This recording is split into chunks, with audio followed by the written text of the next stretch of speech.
T20 ప్రపంచ world కప్లో ఇవాళ హై వోల్టేజ్ మ్యాచ్ జరగనుంది. ఇవాళ కొలంబో వేదికగా India Pak high voltage match జరగనుంది. చిరకాల ప్రత్యర్థులు భారత్ పాకిస్తాన్ టీ20 ప్రపంచ కప్లో భాగంగా గ్రూప్ ఏ పోరులో తలపడబోతున్నారు. నిరుడు ఛాంపియన్స్ ట్రోఫీ కోసం భారత్ జట్టు ఆతిథ్య పాకిస్తాన్కు వెళ్లని నేపథ్యంలో ఈ టోర్నీలో తన మ్యాచ్లను పాకిస్తాన్ కొలంబోలో ఆడుతున్నారు. అక్కడే ఆ జట్టును భారత్ ఢీకొనబోతోంది.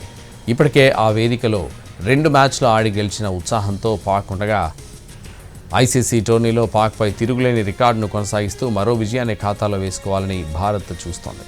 కొన్ని నెలల ముందు ఆసియా కప్లో పాక్తో తలపడ్డ 3 సార్లు టీమిండియా గెలిచారు. ఈ మ్యాచ్లోనూ సూర్యకుమార్ సేనే ఫేవరెట్. కానీ ఇటీవల మెరుగ్గా ఆడుతున్న పాక్ను మరీ తేలిగ్గా తీసుకుంటే కష్టమే. మ్యాచ్కు ముందు గతంలో భారత్ పాక్ మధ్య జరిగిన హ్యాండ్ షేక్ వివాదం మరోసారి హాట్ టాపిక్గా మారింది. ఆసియా కప్లో టీమిండియా ప్లేయర్లు పాక్తో షేక్ హ్యాండ్ చేయకపోవడం పెద్ద దుమారం రేపింది. దీన్ని గుర్తు చేస్తూ పాక్ కెప్టెన్ సల్మాన్ అఘా కీలక వ్యాఖ్యలు చేశారు. తాము ఎప్పట్లాగే షేక్ హ్యాండ్ ఇచ్చేందుకు సిద్ధంగా ఉన్నామని, నిర్ణయం భారత్ చేతుల్లోనే ఉందన్నారు సల్మాన్ అఘా.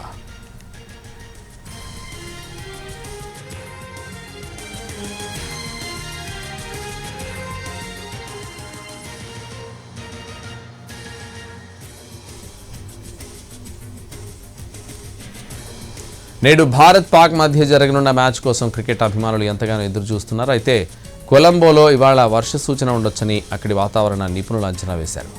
దీంతో మ్యాచ్ రద్దు చేసే అవకాశం ఉందని ఫ్యాన్స్ నిరాశపడుతున్నారు. అయితే కొలంబోలో మధ్యాహ్నం 12 గంటల నుంచి సాయంత్రం 6 గంటల వరకు ఉరుములతో కూడిన వర్షం పడే అవకాశం ఉన్నప్పటికీ రాత్రి మ్యాచ్ ప్రారంభమయ్యే సమయానికి స్కై క్లియర్గా ఉంటుందని అంటున్నారు. ఆట సమయంలో వర్షం పడే ఛాన్స్ తక్కువగా ఉందంటున్నారు. అదే జరిగితే ఓవర్ల కుదింపు లేకుండా పూర్తి మ్యాచ్ చూసే అవకాశం ఉంటుంది, లేదా కొన్ని ఓవర్లు కుదించే ఛాన్స్ ఉండొచ్చని అనలిస్టులు చెబుతున్నారు.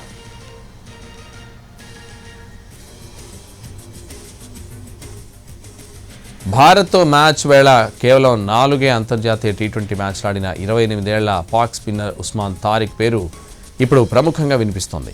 భిన్నమైన బౌలింగ్ శైలితో వార్తల్లో నిలుస్తున్న ఈ పాక్ బౌలర్కు భారత మాజీ కెప్టెన్ మహేంద్ర సింగ్ ధోనీని స్ఫూర్తిగా తీసుకున్నట్లు ఓ ఇంటర్వ్యూలో వెల్లడించాడు. దుబాయ్లో సేల్స్ మ్యాన్గా పనిచేస్తుండగా 2016లో ధోనీ సినిమా చూసిన తర్వాత మళ్లీ ఆటపై దృష్టి పెట్టినట్టు తెలిపాడు.